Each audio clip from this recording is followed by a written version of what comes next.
তব কথামৃতং তপ্ত জীবনম কবিভিড়িতম কল্পনসাপহম শ্রবণমঙ্গলম শ্রীমদততম ভুবি গিনন্তি যে ভুরিদা জনা।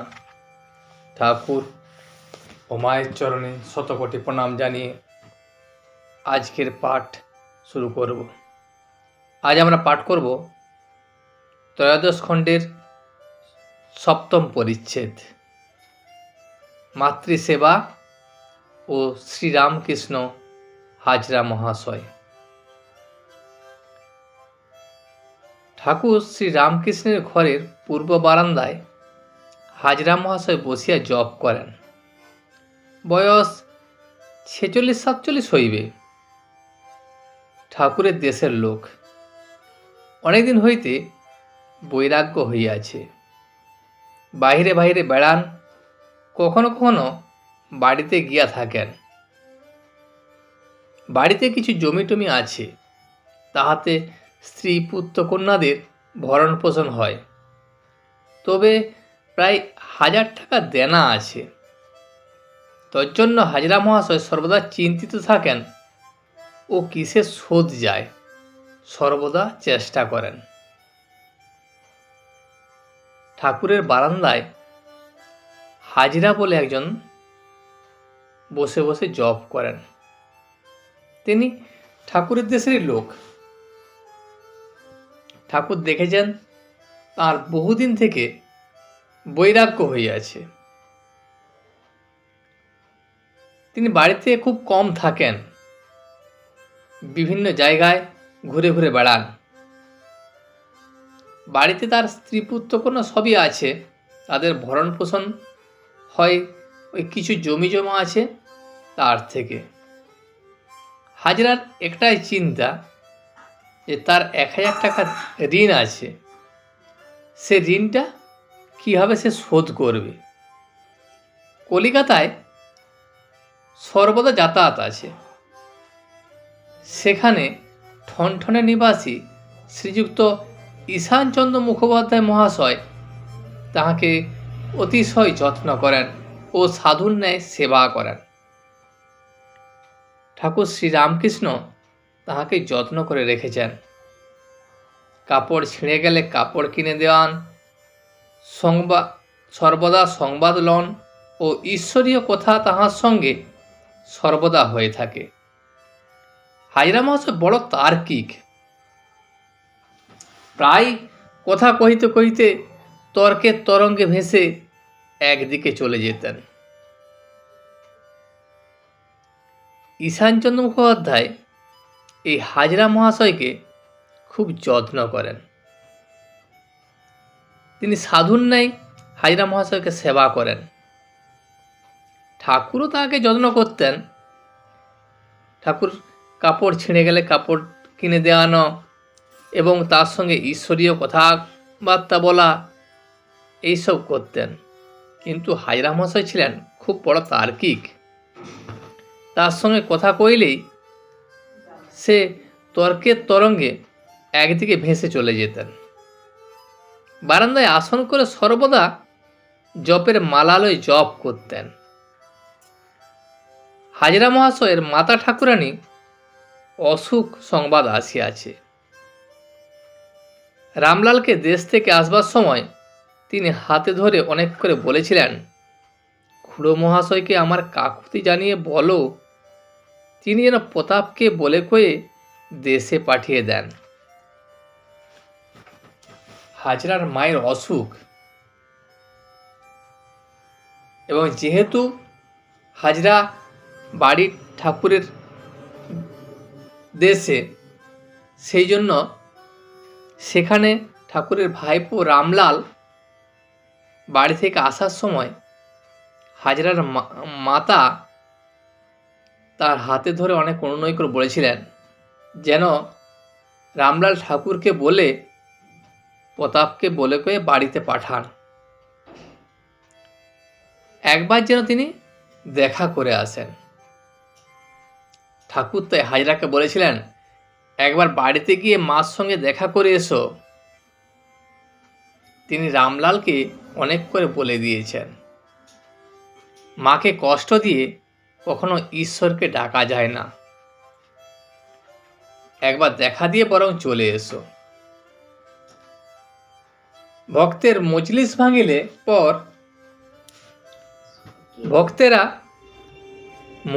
ভাঙিলে পর মহিমাচরণ হাজরাকে সঙ্গে করিয়া ঠাকুরের কাছে উপস্থিত হইলেন।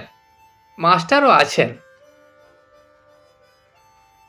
মহিমাচরণ ঠাকুরকে বললেন, মহাশয়, আপনার কাছে দরবার আছে।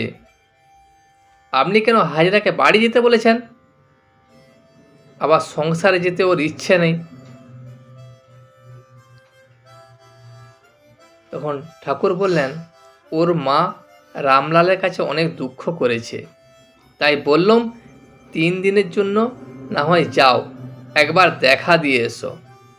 মাকে কষ্ট দিয়ে কি ঈশ্বর সাধনা হয়? আমি বৃন্দাবনে রয়ে যাচ্ছিলাম, তখন মাকে মনে পড়ল। ভাবলাম মা যে কাঁদবে, তখন আবার সেজবাবুর সঙ্গে এখানে চলে এলো। যখন মহিমাচরণ ঠাকুরকে বললেন সমস্ত ভক্তদিকে নিয়ে এসে যে আপনি যে হাজরাকে বাড়ি যেতে বলছেন, হাজরার তো সংসারে ফিরে যেতে ইচ্ছা নেই, তাহলে তার তো বৈরাগ্য হয়েছে, তা সত্ত্বেও আপনি কেন যেতে বলছেন? তখন ঠাকুর তাদেরকে বুঝিয়ে বললেন, আমি তো সব দিনের জন্য যেতে বলিনি, আমি বলেছি 2-3 দিনের জন্য যে ঘুরে এসো, একবার মাকে দেখা করে এসো এবং মাকে দেখা দিয়ে এসো। কারণ মাকে কষ্ট দিয়ে কখনো সাধনা হয় না। সাধনা করতে গেলে মায়ের কষ্ট নিবারণ করে তারপর সাধনা করতে হয়। আমি একবার বৃন্দাবনে রয়ে যাচ্ছিলাম, তখন মায়ের কথা যখনই মনে পড়ল, তখনই আবার সেজবাবুর সঙ্গে আমি ফিরে চলে এলাম। আর সংসারে থেকে জ্ঞানীর ভয় কি? তোমরা যে বলছো সংসারে যাওয়ার কথা, হাজরা মহাশয় তো জ্ঞানী, তাহলে সে যদি সংসারে যায়, তার সংসারে থাকতে ভয় কিসের? তখন মহিমাচরণ হাসিয়া বলিলেন, মহাশয়, জ্ঞান হলে তো। ঠাকুর তখন হাসিয়া জবাব দিলেন, হাজরার সবই হয়েছে, একটু সংসারে মন আছে, ছেলেরা রয়েছে, কিছু টাকা ধার রয়েছে, মামির সব অসুখ সেরে গেছে, একটু কসুর আছে। সংসারে মহিমা, কোথায় জ্ঞান হয়েছে মহাশয়? ঠাকুর তখন হাসিয়া বলিলেন, না গো, তুমি জানো না। সবাই বলে হাজরা একটি লোক, রাসমণির ঠাকুর বাড়িতে আছে, হাজরারই নাম করে, এখানকার নাম কেউ করে না। হাজরা তখন বলিলেন, আপনি নিরুপম, আপনার উপমা নাই, তাই কেউ আপনাকে বুঝতে পারে না। যখন হাজরার গুণগান করছেন ঠাকুর, তখন হাজরা বলছেন, ঠাকুর, আপনার কি তুলনা হয়? আপনার তো কোনো তুলনা নাই, আপনি নিরুপম, আপনাকে সেই জন্য কেউ বুঝতেও পারে না, এবং বুঝতে পারে না বলেই সেই জন্য আপনার কথা কেউ বলেনি, না হলে আপনারই নাম হতো সবার মুখে মুখে। ঠাকুর বললেন, তবে নিরুপমের সঙ্গে কোনো কাজ হয় না, তাই এখানকার নাম কেউ করবে কেন? শুধু নিরুপমে কি কাজ হয়? কাজ হয় না বলেই সেই জন্য এখানকার কেউ নাম করে না। মহিমা বললেন, মহাশয়, ও কি জানে? আপনি যেরূপ উপদেশ দেবেন ও তাই করবে। মহিমা হাজরার কথা বলছেন, হাজরা কি জানে? আপনি যেমন বলবেন ও সেভাবেই চলবে।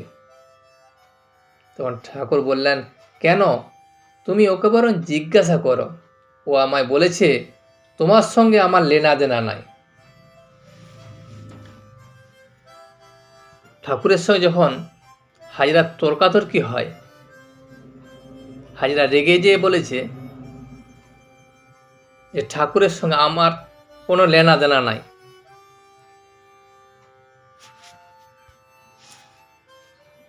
ঠাকুর সে কথা হাজরাকে শুনিয়ে বললেন, এই কথা ওকে জিজ্ঞাসা করো, ও এই কথা আমাকে বলেছে।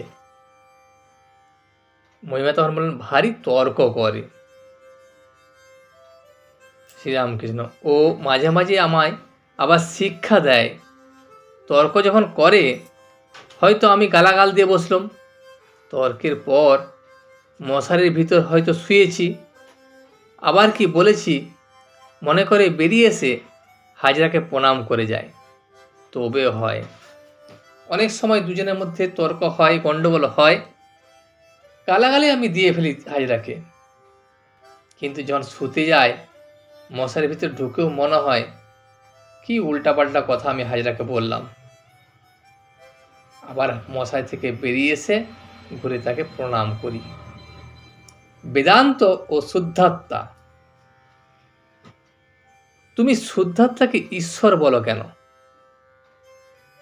ঠাকুর হাজরাকে বলছেন যে শুদ্ধাত্মা, শুদ্ধ আত্মা, সেই শুদ্ধ আত্মাকে তুমি ঈশ্বর কেন বলো? শুদ্ধ আত্মা তো নিষ্ক্রিয়। 3 অবস্থায় সাক্ষী স্বরূপ যখন সৃষ্টি, স্থিতি, প্রলয় কার্য ভাবি, তখন তাকে ঈশ্বর বলি।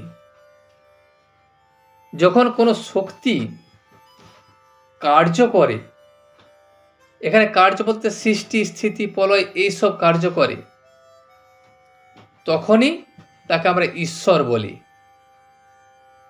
কিন্তু শুদ্ধাত্মাকে আমরা ঈশ্বর বলি না, শুদ্ধাত্মা নিষ্ক্রিয়। শুদ্ধাত্মা কিরূপ? যেমন চুম্বক পাথর অনেক দূরে আছে কিন্তু ছুঁচ নড়ছে, চুম্বক পাথর চুপ করে আছে, নিষ্ক্রিয়।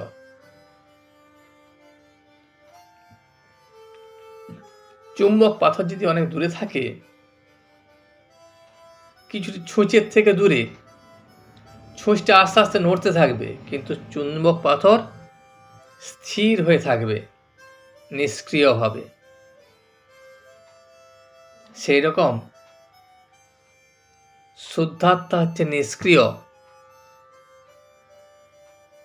শুদ্ধাত্মাকে ঈশ্বর বলা সবসময় যায় না, যখন সে কার্য করে তখনই আমরা তাকে ঈশ্বর বলি। আজ এই পর্যন্তই। ভিডিওটি শেষ পর্যন্ত দেখার জন্য আপনাকে অসংখ্য ধন্যবাদ। ভিডিওটি যদি আপনার ভালো লেগে থাকে তাহলে একটা লাইক, কমেন্ট এবং বন্ধুর সাথে শেয়ার করে দেবেন। সাবস্ক্রাইব করে পাশে থাকা বেল আইকনটি বাজিয়ে দেবেন, যাতে আপনাদের নতুন ভিডিওগুলি সর্বপ্রথম আপনার কাছে পৌঁছে যায়। জয় শ্রী রামকৃষ্ণ, জয় শ্রী রামকৃষ্ণ, জয় শ্রী রামকৃষ্ণ।